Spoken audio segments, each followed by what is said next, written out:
Bonjour, aujourd'hui je vais vous présenter un tutoriel sur Blender pour imiter ZBrush 4R7 avec Blender.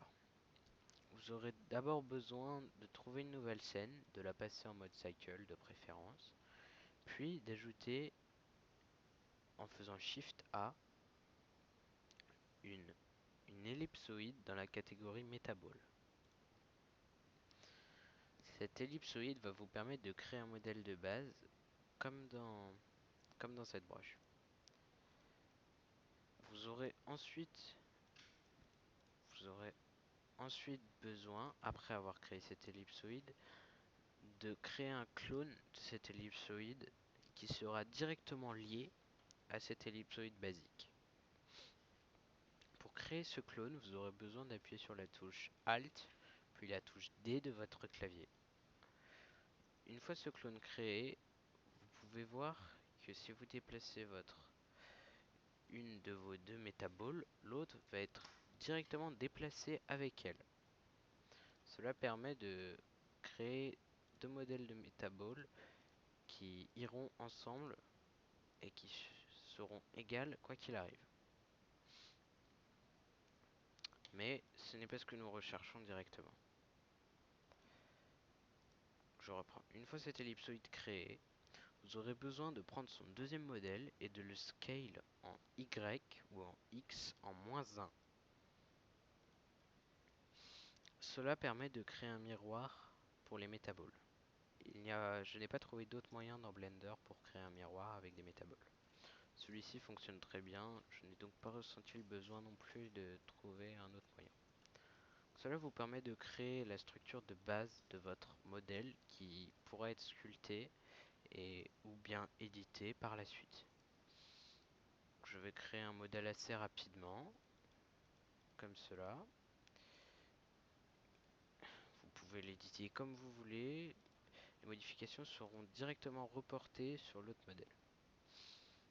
Une fois votre modèle terminé, attention, ceci est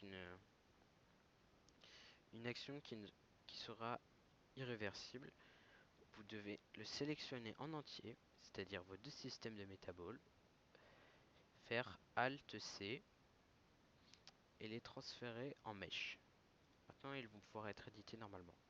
Ensuite, autre chose, si vous voulez vraiment ressembler beaucoup à ZBrush, vous désactivez le Outline Selected, car dans ZBrush il n'y en a pas. Vous désélectez le Grid Floor, vous désélectez le X et le Y. Si vous ne le trouvez pas, ça se trouve dans...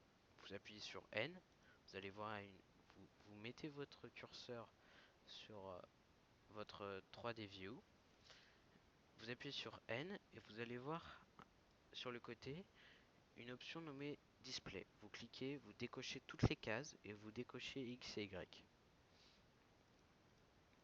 Voilà, ça ressemble un petit peu à ZBrush. Et ensuite, vous appuyez sur Matcap pour avoir des textures, des shaders, plus que des textures, qui seront directement adaptés à votre modèle. Ça vous permet d'avoir l'impression de vraiment sculpter quelque chose qui existe et pas juste quelque chose à travers votre ordinateur. Une fois tout cela effectué, vous pourrez passer en mode sculpt, en appuyant ici et en sélectionnant le sculpt mode, en enablant la dinotopo et en sculptant directement sur votre modèle. Ensuite, vous aurez besoin de créer une symétrie en sélectionnant les options dont vous avez besoin. Vous devez cocher Symmetry Lock et Direct. Vous devez sélectionner sur les deux. Ensuite, on voit que si je n'active pas la dinotopo, je ne peux pas ajouter de points à votre modèle une fois entré en sculpt mode. C'est-à-dire que vous ne pourrez seulement sculpter que les points déjà existants. Ce qui n'est pas très intéressant et ce qui ne permet pas de faire des grands modèles sans utiliser la subdivision que je trouve plutôt ridicule. Et pour pallier à ce problème, vous aurez besoin de cliquer sur ce bouton qui s'appelle Enable Dinotopo et qui vous permettra de rajouter autant de points que vous voulez sur votre modèle. Autant de points que vous voulez, mais ça utilise énormément de mémoire sur votre ordinateur, car plus il a de points, plus ça utilise de mémoire. Et aussi, c'est très gourmand en énergie et en RAM. Mais ça vous permet de créer des modèles réalistes assez rapidement. On voit qu'il y a vraiment beaucoup de points. Et vous aurez besoin d'activer la symétrie et de relier ça à ça. Voilà. Ensuite, je vous laisse sculpter votre modèle comme vous le voulez. Ce n'est pas à moi de vous dire comment faire. Et donc voilà, c'est une imitation de ZBrush. J'ai créé un modèle en à peu près 1 heure avec cette technique.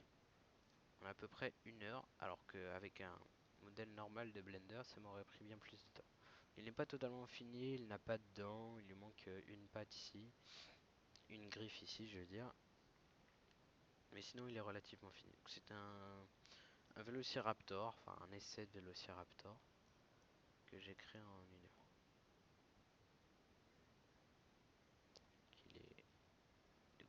Il prend vraiment beaucoup de points, il prend pas mal de temps à calculer, mais il est plutôt réaliste et je l'ai fait en 1 heure.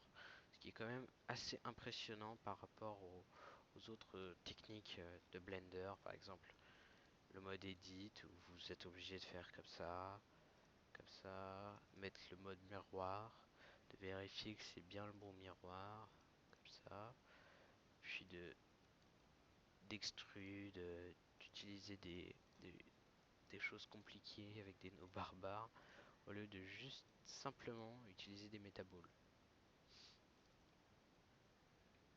Après cela, vous pouvez le subdiviser, faire des changements, mais l'autre mode est bien plus rapide et vous permet d'avoir des résultats plus réalistes, plus rapidement. Donc voilà, c'est tout pour ce tutoriel et j'espère qu'il vous aura plu et je vous conseille d'utiliser ça plutôt que de craquer ou d'acheter ZBrush car le prix est assez fort pour ce que ça offre et craquer c'est mal. Au revoir.